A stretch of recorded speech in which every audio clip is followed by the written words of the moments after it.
तितलिया सङ्घको यो स्टार्टिङको तमिल लाइन्स त हजुरहरू सबैले सुन्नु भएको होला, तर के यसको अर्थ थाहा पाउनुभयो त? जसको बादल जस्तो गहिरो रूप छ,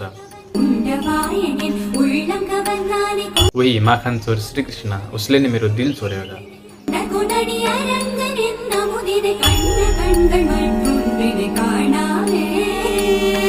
मेरो जीवनको अमृत, अब यो आँखाले उसलाई देखियो, अब त्यसपछि अरू केही पनि देख्नु छैन। यो लेख्नु भएको थियो एकजना भक्त तिरुपन आलवारले। उहाँ रङ्गनाथ स्वामीको एकदमै ठुलो भक्त मानिन्छ, ठुलो भक्त हुनुहुन्थ्यो। तर उहाँको तल्लो जातिको कारणले मन्दिरमा प्रवेशबाट रोक लगाइन्थ्यो।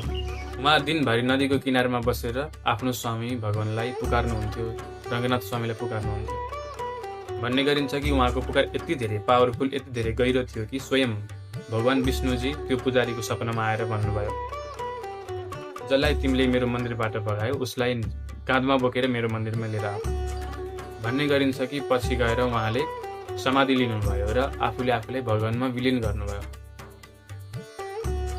त्यही भएर यो गानाको स्टार्टिङ लाइन्सले हामीलाई आनन्द दिन्छ, किनकि यो मात्र रेन्डम लाइन्स होइन, यो आत्माको परमात्मासँग मिलन हो।